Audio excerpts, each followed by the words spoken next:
오늘 말씀은 사람들이 예수님에게 질문하는 것으로 나옵니다. 율법에서는 그리스도가 영원히 계신다함을 들었는데 인자가 들려야 한다, 즉 죽는다, 이 말이 어떻게 잘 조화가 될 수 있겠냐 하는 겁니다. 즉 예수님이 그리스도 메시아라고 하면 영원히 계셔야 된다, 죽지 말고 살아 있어야 되는데 죽는다고 하니까 이것은 모순이 아니냐라고 이야기합니다. 이것은 당시 사람들의 메시아, 즉 그리스도 구원자가 어떤 분인지에 대하여 생각하고 있는 모습을 반영해주고 있습니다. 그들이 생각한 메시아, 즉 구원자, 그리스도는 어떤 자입니까? 최고의 힘을 가진 자입니다. 강력한 힘을 가졌기 때문에 누구하고 싸워도 이겨야 된다라고 생각했습니다. 그러나 당연히 죽을 수 없다 하는 것입니다. 메시아를 어떻게 봤습니까? 강력한 힘을 가지고 모든 것을 지배하는 자로만 생각하고 있습니다. 여러분, 사람들이 생각하는 메시아, 구원자는 대부분 이러합니다. 왜 사람들이 메시아를 그렇게 생각했을까 하는 겁니다. 이유는 하나님을 그런 분으로 여겼기 때문입니다. 성경이 말씀하는 하나님은 어떤 분일까요? 우리는 하나님 하면 힘이 강력한 분, 여기에 초점을 맞춥니다. 그런데 성경에 나타난 하나님은 힘이 강력한 전능하신 하나님이기도 하지만 사랑의 하나님임을 우리에게 말씀하고 있어요. 우리가 잘 아는 것처럼 요한일서에서 하나님은 사랑이시다라고 표현하고 있습니다. 사랑의 하나님이라고 하는 것은 누군가가 자격이 있기 때문에만 사랑한다는 건 아닙니다. 사랑받을 만한 자격이 있어서 사랑한다면 그냥 당연한 것이지 사랑의 하나님이라고 말할 수는 없어요. 그냥 사람의 말로 바꾼다면 거래하는 하나님이 되겠죠. 사랑받을 만하니까 사랑한다. 이거는 주고받는 것 같아요. 근데 사랑의 하나님이라고 하는 것은 상대가 준 것이 없는데 주는 것을 말해요. 다시 말하면 자격이 없는데 사랑하는 것을 말해요. 그러니까 성경에서 말하는 하나님은 우리가 사랑받을 만한 자격이 없는데 사랑하신다는 겁니다. 그럼 우리가 생각할 것이 있죠. 사랑의 하나님이라면 사랑이 과연 무엇일까 하는 겁니다. 사랑에 대해서 우리가 많은 것을 가지고 정의할 수가 있어요. 근데 우리가 사랑할 때에 일어나는 현상 중에 하나가 있는데 그것이 무엇이냐면 자기를 버리는 것이 쉽다는 거예요. 사랑하지 않으면 자기를 버리는 것이 어려워요. 사랑하면 버리는 것이 쉬워져요. 우리가 하다못해 음식을 먹을 때에도 사랑하는 대상이 있으면 뭐 먹으러 갈래? 상대한테 물어요. 사랑하는 대상이 아니라면 뭐 먹으러 가자, 나 이거 먹고 싶다 말하겠지만 자신이 누군가를 사랑하게 되면 뭐 먹으러 갈까? 물어요. 즉 먹는 주도권을 자신이 갖지 않고 상대한테 넘겨요. 사랑이 뭡니까? 내가 주도권을 갖지 않고 내 주도권을 내려놓는 것이 아무렇지 않은 것이 바로 사랑입니다.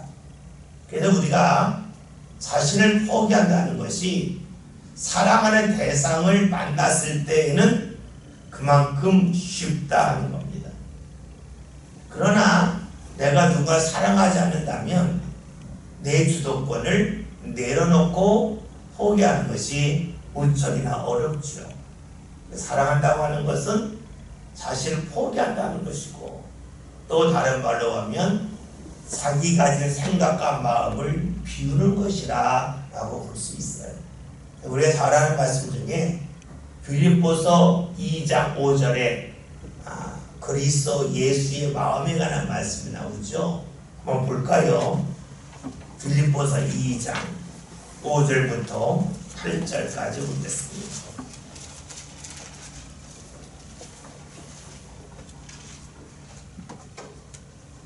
먼저 5절에는 말씀, 빌립보서 2장 5절 다 같이 읽습니다. 너희 안에 이 마음을 품으라. 곧 그리스도 예수의 마음이니. 예수님의 마음이 무엇인지에 대하여 우리에게 말씀해 주고 있어요. 6절 7절 같이 읽습니다. 그는 근본 하나님의 본체시나 하나님과 동등됨을 취할 것으로 여기지 아니하시고 오히려 자기를 비워 종의 형체를 가지사 사람들과 같이 되셨고. 아멘.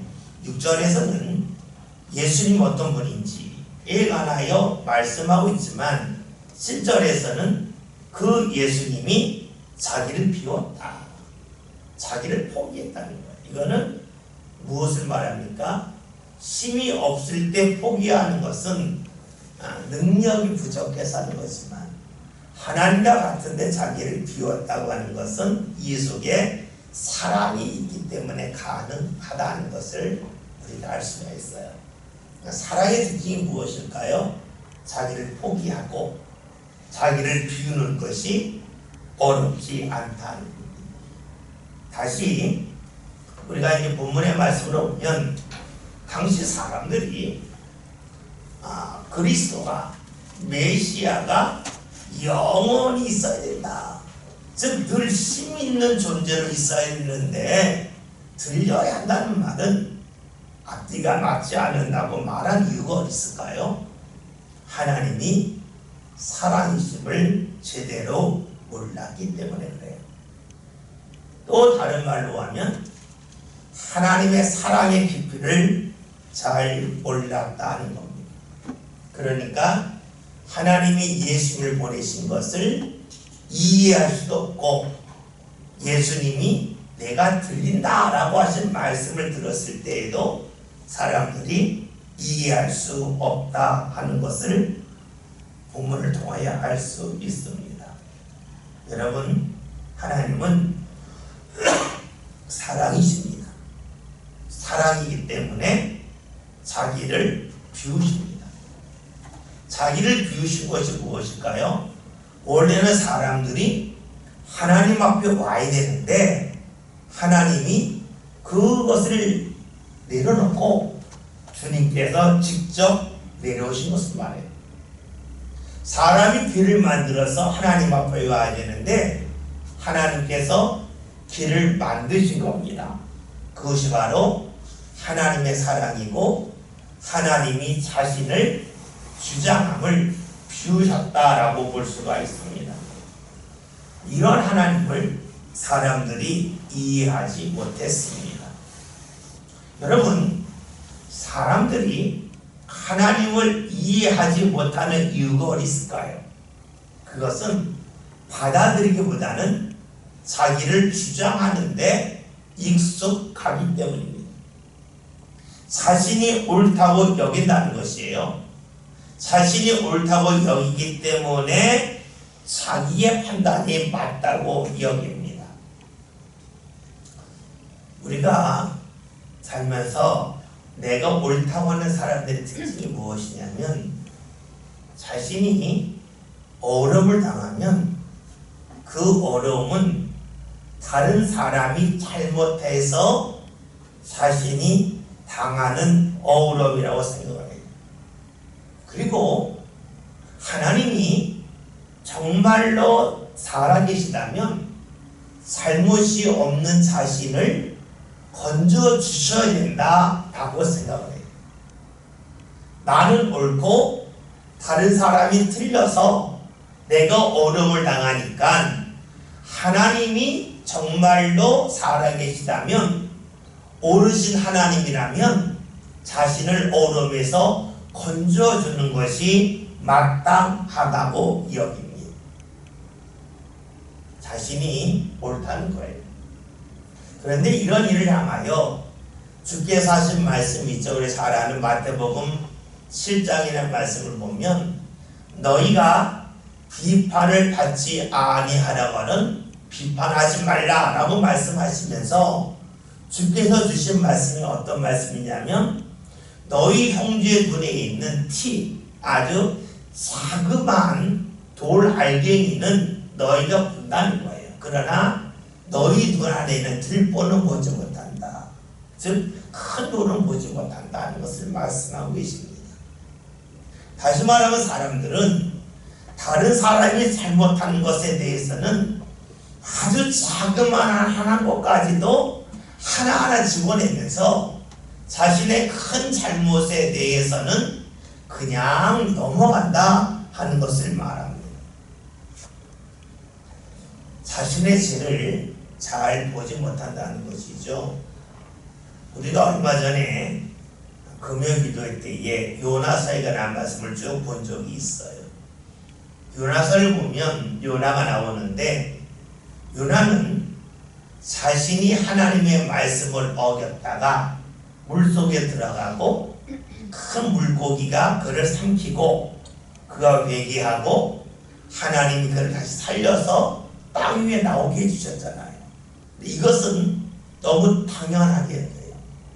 반면에 니느웨 사람들이 잘못하고 회개한 것에 대해서는 아주 가볍게 여기면서 용서하면 안 된다라고 여기면서 그들에게 심판하지 아니하는 하나님에게 불평을 합니다.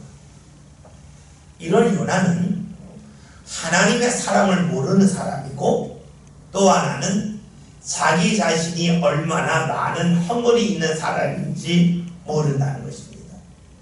그러면 우리 여기서 알 수 있는 것이 있어요. 불평하는 삶의 특징이 무엇일까?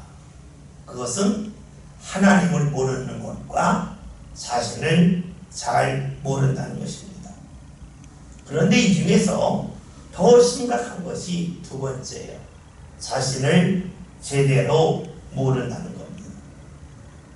우리가 하나님이 누군가를 용서해주는 하나님이라고 하는 것을 우리가 나 자신이 죄인인 것을 안다면 너무 감사합니다. 그러나 나 자신이 죄인이 아니고 나는 의인이라고 나는 어디서든지 바르게 산다고 여긴다면 그런 하나님이 못마땅합니다. 봅시다. 우리가 약을 복용한다고 할 때에는 약의 효능을 아는 것도 중요하지만 더 중요한 것은 자신의 상태를 아는 겁니다. 아무리 좋은 약이라 할지라도 자신의 몸과 안 맞는 약이라면 불필요한 겁니다.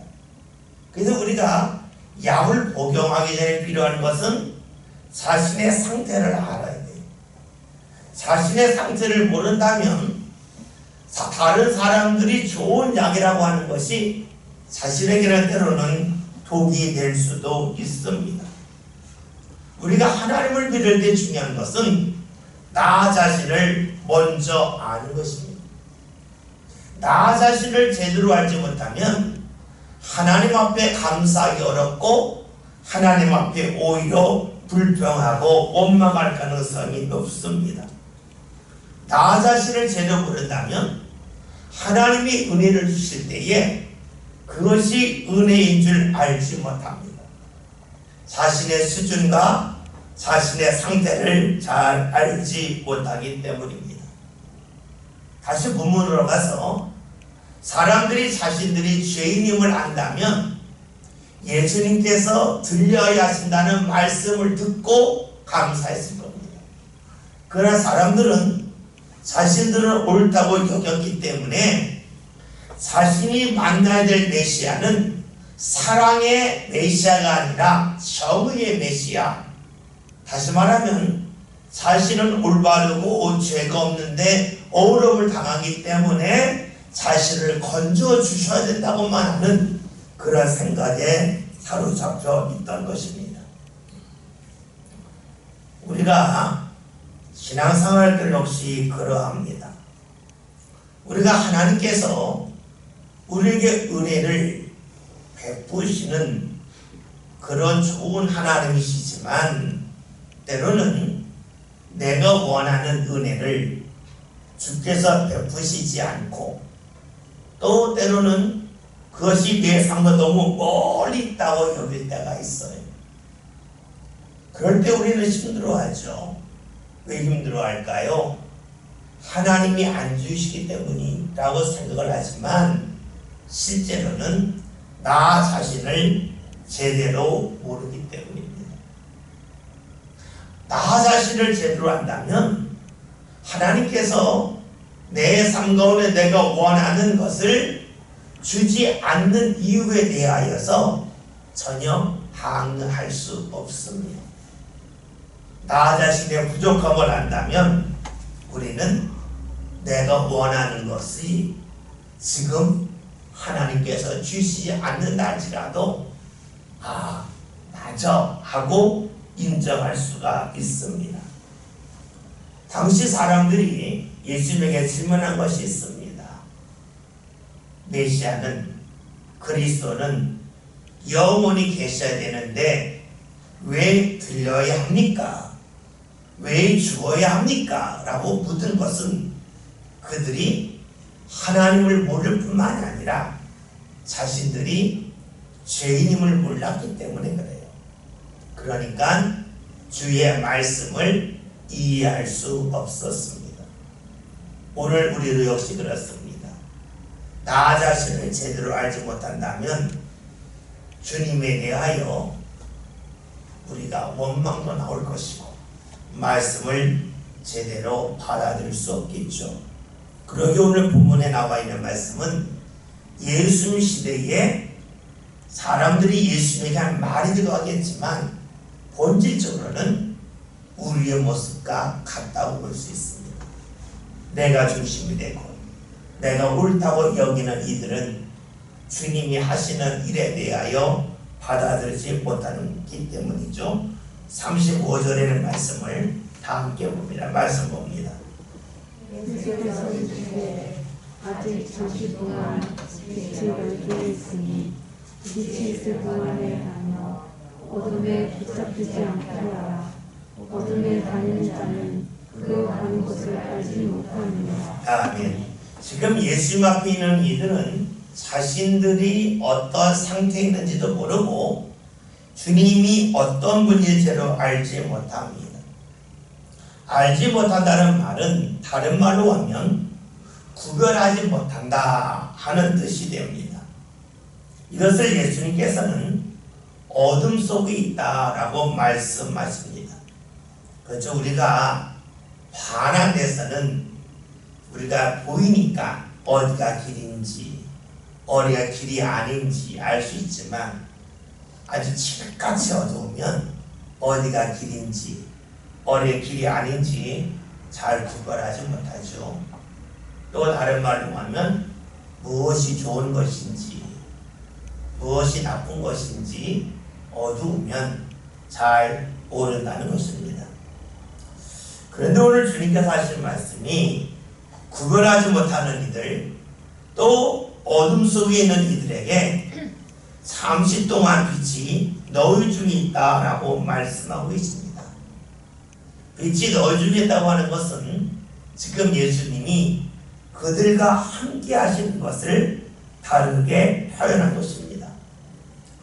이것은 예수님을 통해서 하나님께서 원하시는 일이 무엇인지를 분명히 보여주신 것이기 때문에 예수님을 통해서 하나님의 마음과 뜻을 알 수 있다고 하는 말씀이기도 합니다.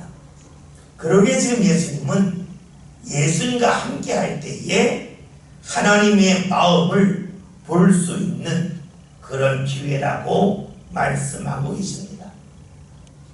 그래요. 예수님과 함께 할 때에 우리는 하나님의 뜻을 봅니다. 이것은 다른 말로 하면 예수님과 함께 할 때에 나 자신을 제대로 볼 수 있다는 말이기도 합니다. 우리가 색깔이라고 하는 것이 각각 다르지만 색깔이 다른 것은 그 옆에 다른 색이 있기 때문에 그래요. 다 똑같은 색만 있으면 색깔이 없는 것과 같아요. 모든 것이 다 검은색이면 검은색에다 검은색을 칠하면 표가 안 나죠. 그런데 흰 도화지에다가 검은색을 칠하면 이게 검은색이구나 하는 것을 압니다. 여러분 마찬가지예요. 우리가 예수님과 함께할 때에 무엇이 드러납니까? 내가 죄인이라고 하는 것이 드러나는 거예요. 죄인 속에 살 때에는 자신이 죄인인 줄 몰라요. 검은색만 있는 데에서는 자신이 검은색이어도 이것이 당연한 것이 검은색인 줄 몰라요. 우리가 색깔을 구별할 수 있는 것은 다른 색이 있기 때문에 그래요. 우리가 죄인임을 알 수 있는 것은 사람들 사이에 있으면 몰라요. 왜냐하면 사람들이 다 죄인이기 때문에 그래요. 그러나 예수님과 함께할 때 비로소 내가 죄인이구나, 나에게 허물이 있구나 하는 것을 볼 수가 있어요. 다시 말하면 예수님과 함께함을 통해서 우리가 착각 속에서 벗어날 수 있다는 거예요. 예수 말씀이 빛이 있을 동안에 다님으로 어두움에 붙잡히지 아니한다고 말씀하신 겁니다. 즉 예수님과 함께함을 통해서 자신의 삶에 그 잘못된 것을 발견할 뿐만이 아니라 세상 사람들이 살아가는 방식도 잘못됐다고 하는 것을 알 수 있다 하는 것이지요. 우리가 다 비슷한 사람들 속에서 살면 우리가 관습적으로 하고 습관적으로 하는 일들이 당연한 것이지 그것이 그릇되라고 하는 생각을 할 수가 없습니다. 우리가 흔히 말하는 이야기 중에 집단 이기주의라는 게 있죠. 집단 이기주의.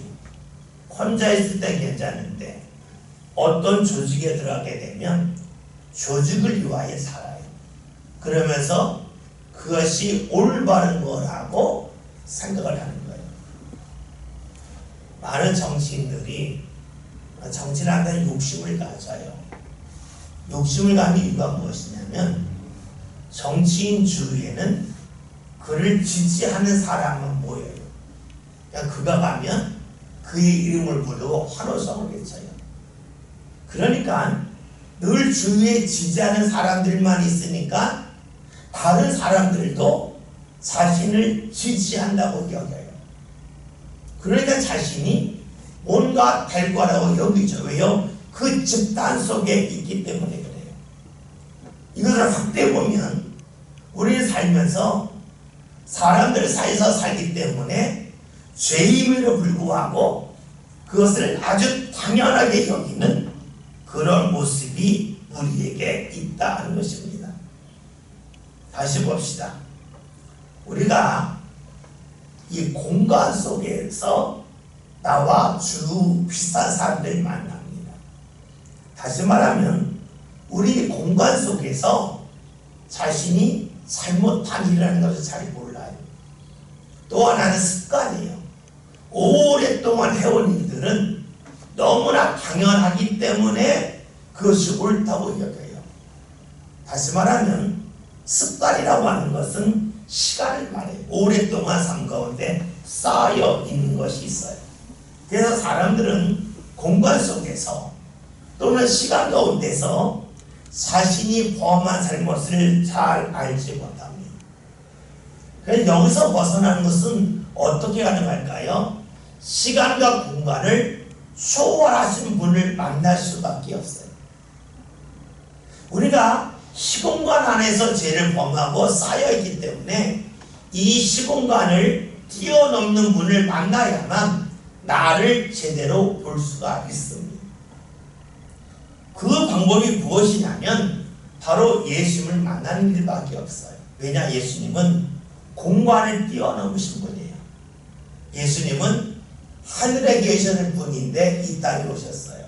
이 공간을 뛰어넘으셨어요. 또 예수님은 십자가에 달려 돌아가시고 나서 부활하셨어요. 죽음이라고 하는 그 시간의 벽을 뛰어넘으셨어요.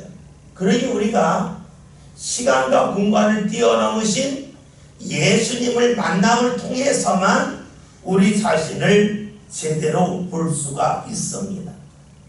예수님이 어떤 분이십니까? 오늘 말씀을 봤더니 우리를 어둠에 붙잡혀 있지 않도록 이끌어주는 분이라 라고 말씀하고 계십니다. 이것은 우리가 지금 분별력이 부족해서 우리가 지금 대단하다고 여기는 일이 사실은 별거 아닌데 거기에 매몰되어져 있는 우리를 이끌어내시는 분이 바로 예수님이라는 것입니다.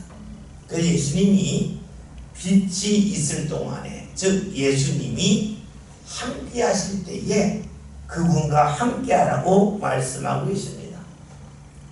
어둠에 다니는 자의 특징이 무엇일까요? 오늘 말씀해 보는 것처럼 그가 가는 곳을 모른다라고 말씀합니다. 어둠에 다닌다는 것은 예수님이 없이 가는 것을 말합니다.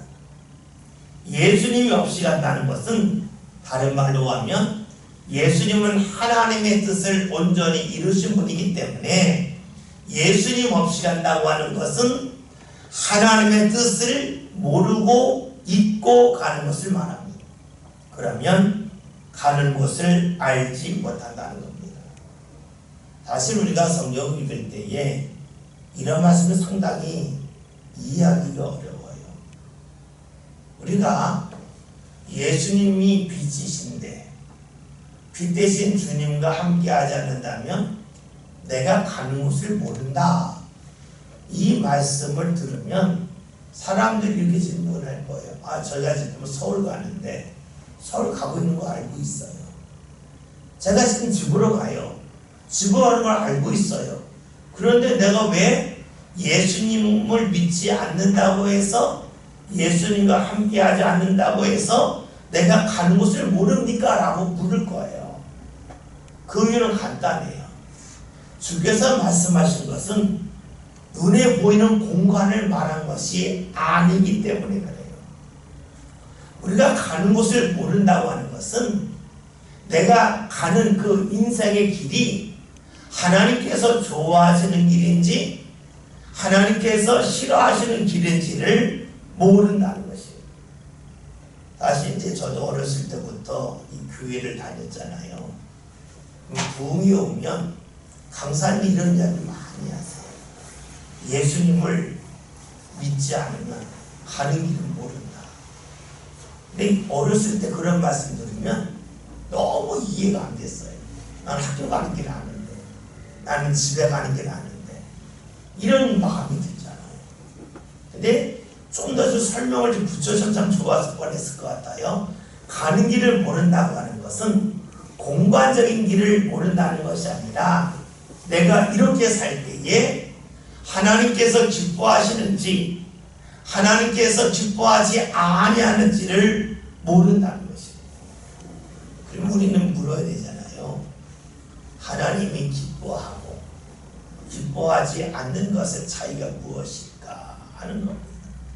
간단하죠. 하나님이 기뻐하지 않는다는 것은 결국은 하나님이 받지 않는다는 것이고 쌓아놓았지만 아무것도 아니라는 거예요. 그렇잖아요. 제가 하나님 앞에 갔을 때 하나님이 네 인생의 이 부분 다 지워 난 이 부분만 받을 거야 하실 터인데 내 삶 가운데 하나님이 기뻐하지 않는 부분이 있다면 다 지우신다는 거예요. 헛수고한다는 거죠. 이것을 예수님께서는 땅에 보화를 쌓은 거란 말씀이십니다. 우리가 살면서 하나님 앞에 언젠가는 다 갈 터인데 하나님이 인정하지 않는 것은 아무런 소용이 없다는 것, 다 지워진다는 것이죠. 하나님이 인정하는 것만 남는다는 거예요.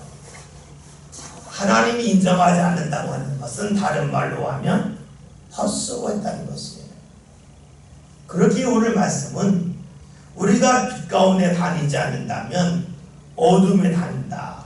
그래서 가는 곳을 알지 못한다고 하는 이 말씀은 우리의 삶 가운데 무엇이 헛된 수고인지, 무엇이 진정한 수고인지를 잘 모른다 하는 것이 바로 어둠 속에 다닌다는 것이고, 자신이 가는 곳을 알지 못한다는 말씀입니다. 또 이 말씀을 우리 이렇게 질문할 수가 있어요. 그러면 내가 빛 속에 다니면, 어둠 속에 다니지 않으면 제가 가는 곳을 압니까? 도대체 안다는 것이 무엇일까 하는 겁니다. 이것도 우리는 특정한 공간을 생각을 해요. 우리가 하나님이 원하신 뜻대로 살면 앞으로 내가 무엇이 될 줄 알 거라고 생각을 해요. 뭐 이런 거죠. 내가 열심히 신앙생활하고 주의 뜻대로 살면 내가 원하는 일이 잘 풀릴 거다 라고 생각을 해요. 그런 위치에 오를 거라고 생각을 해요. 그런데 말씀은 그런 뜻이 아니에요. 우리가 빛 가운데 다녀서, 즉 주의 말씀 가운데 살아서 어둠에 다니지 아니하면 가는 곳을 안다고 하는 것은 주님께서 우리의 삶을 인도해 주셔서 나는 잘 알지 못한다 할지라도 주께서 주시는 복된 자리에 선다 하는 것을 말해요.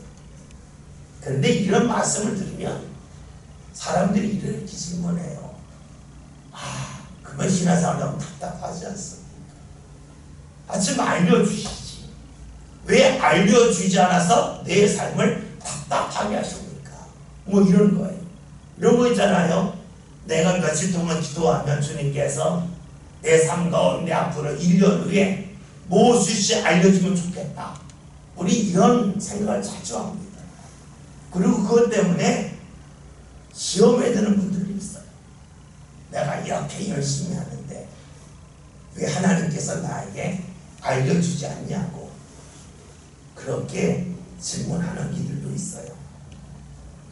여러분, 그건 답답함이에요. 그런데 이 답답함은 좋게 보면 감사함이에요. 왜 답답함이 감사함일까요? 우리는 답답함을 견디지 못해요. 근데 답답함은 사실은 감사함이에요.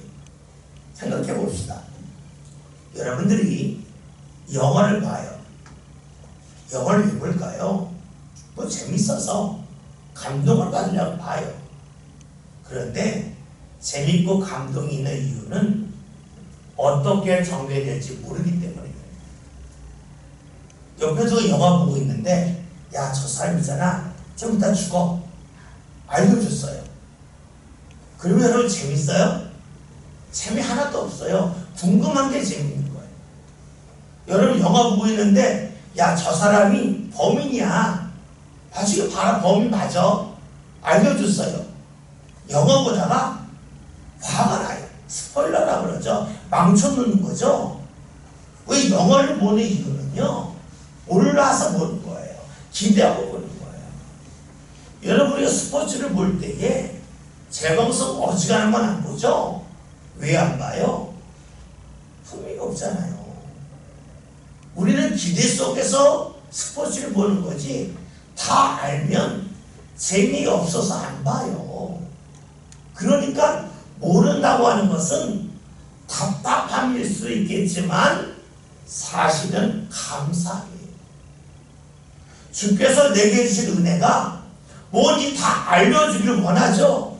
막상 알려주면 여러분 삶이 좋을 것 같아요? 아니에요. 우리가 모르기 때문에 답답하지만 그 속에는 기대가 생기고 그 속에는 믿음이 있어요. 그래서 감사하고 그래서 즐거운 거예요. 다시 봅시다.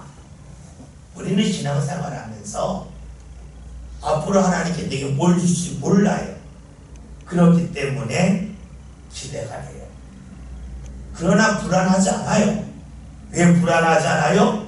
주님께서 나와 함께 하심을 믿기 때문에 불안하지 않고 안정감이 있고 평화가 있어요. 신앙은 기대 즉 소망과 평화가 공존해요.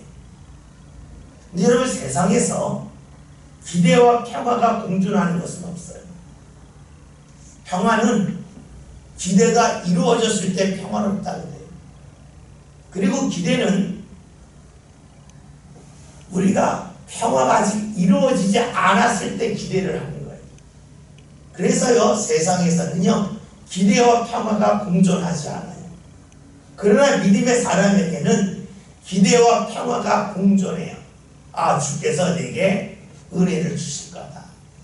답답하지만 주께서 내게 줄 은혜의 기대가 있고 그 기대 속에서 주님의 보호하심을 믿기 때문에 평화, 안정감이 있어요.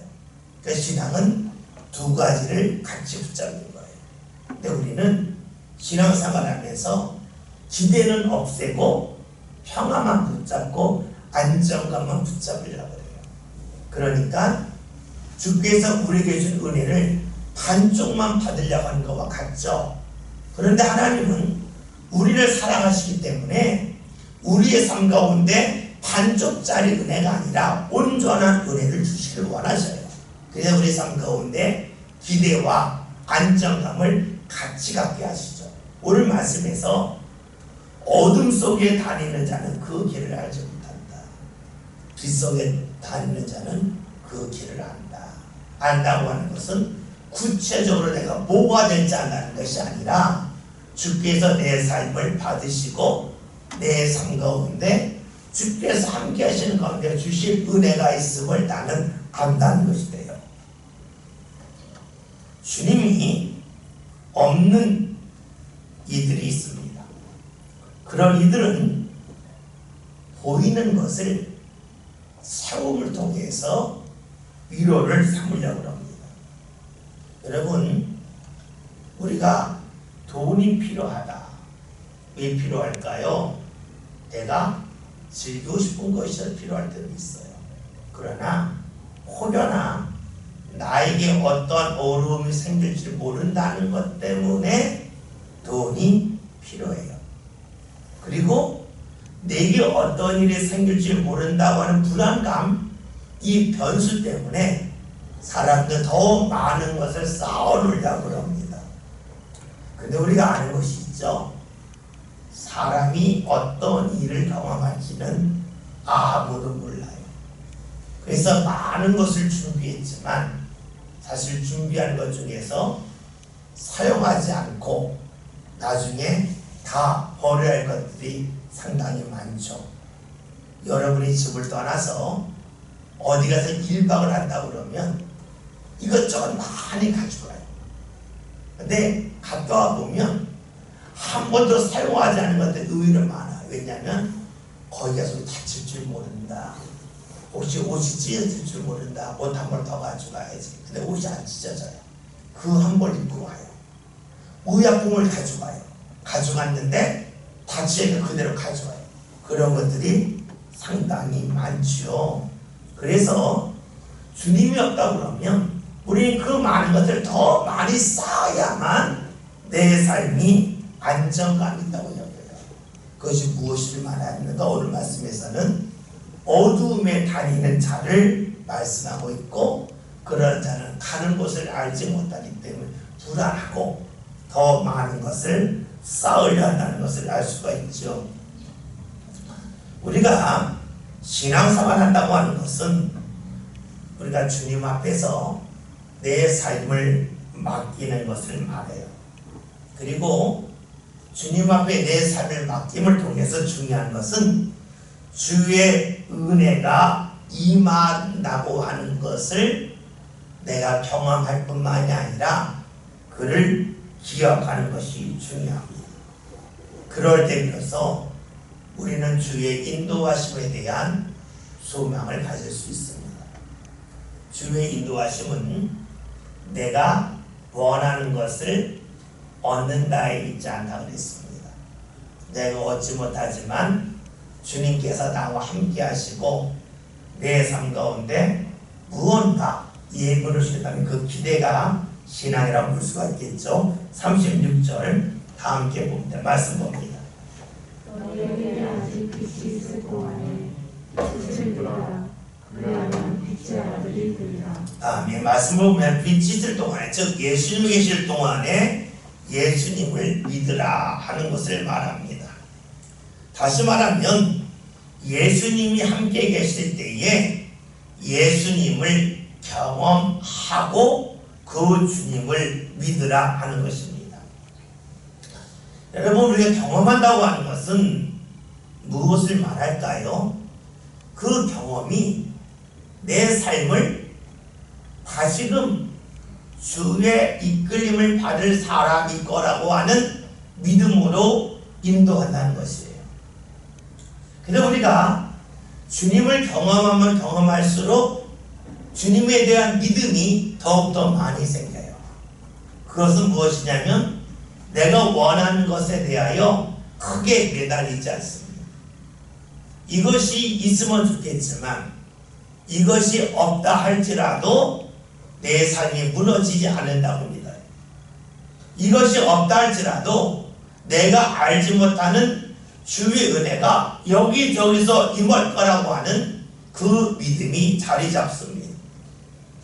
참 놀라운 것이 하나 있어요.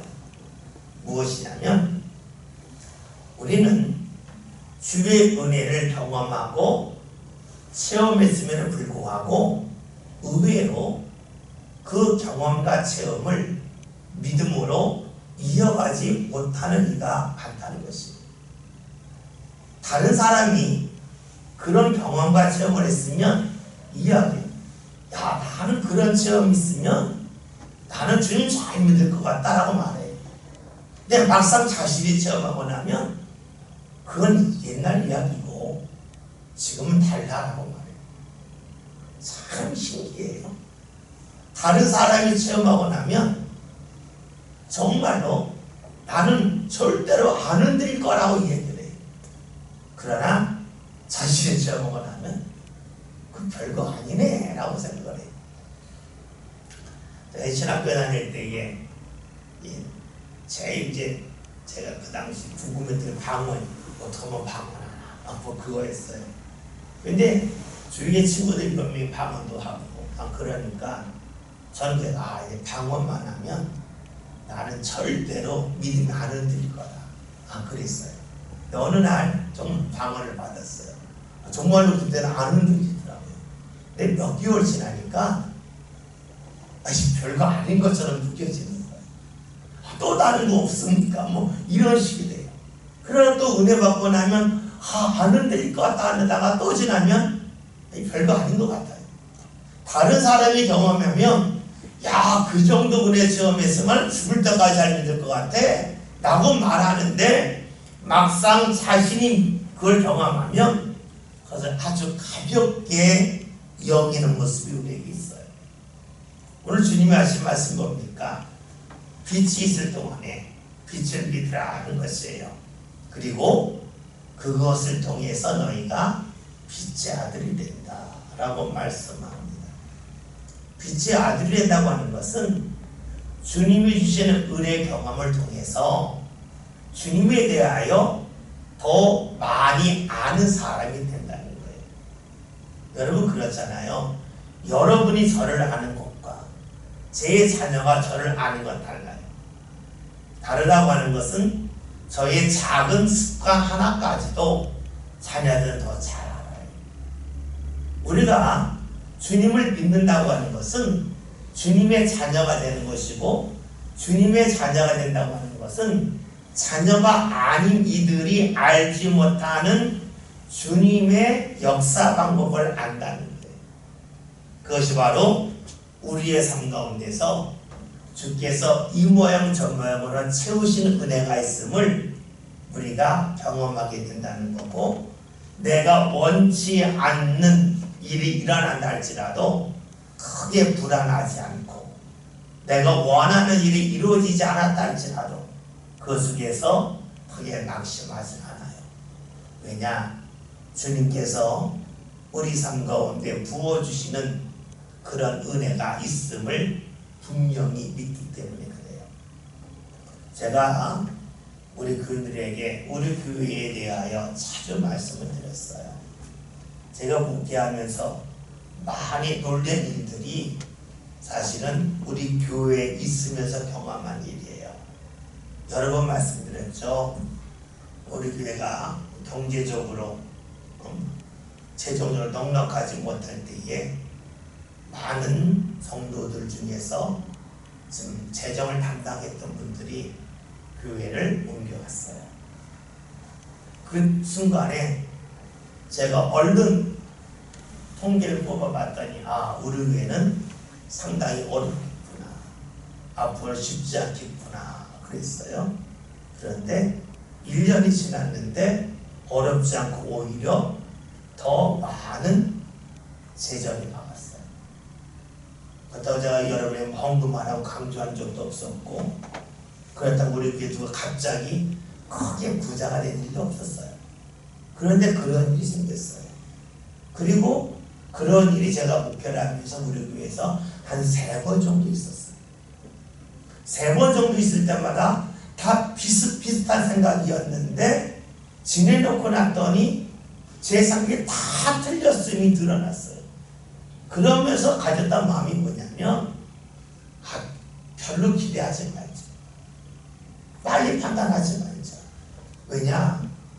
내가 볼 때는 어려운 것 같았는데 지내놓고 났다 하나님이 우리가 생각하지 못했던 방법으로 채우시고 역사하시더라는 것이. 그런 일이 몇 번 있고 나니까 무언가 일이 있어도 내가 원하는 일이 안 돼도 크게 실망할 필요 없다. 내가 원하는 것 말고 주께서 다른 방향에서 주시는 은혜가 있을 거고 그 은혜는 우리의 삶은 풍족할 거라고 하는 믿음이 자연스럽게 생기기 시작했어요. 아마 우리 교회에서 함께 믿음 생활 하신 분들은 제가 지금 드렸던 말씀을 뒤를 보면 알 거예요.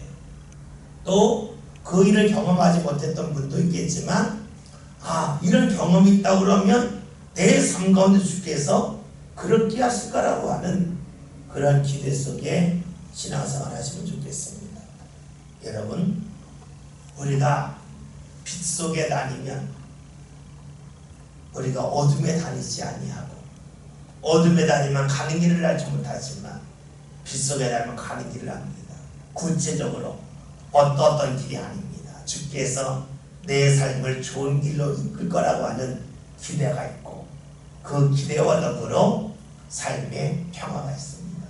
안정감이 있습니다. 그런 주님의 역사가 우리 삶 가운데 온전히 자리 잡으면 좋겠습니다. 그래서 우리가 원하는 일이 이루어지지 않았다고 해서 우리가 불안해하거나 떨거나 또 두려워하지 않았으면 좋겠습니다. 원하는 일이 이루어지지 않아서 하나님께서 주신 은혜가 있어. 나는 모르지만 주께서 계속하고 진행하고 계셔. 그런 하나님을 믿고 바라보는 저와 여러분이 꼭 되었으면 좋겠습니다. 그런 사람이 오늘 말씀대로하면 빛의 아들입니다. 자녀입니다. 주님을 더 많이 알고 주님에 대한 믿음의 반석에 굳건히 선 사람이 되겠죠. 그런 믿음이 저와 여러분의 믿음이 되어서 눈에 보이는 것 때문에 실망하고 낙심하고 괴로워하는 것이 아니라 주께서 인도하심을 소망하는 가운데 삶의 기대와 삶의 안정감이 넘쳐나는 삶이 저와 여러분의 삶이 되시길 바라겠습니다. 기도합니다.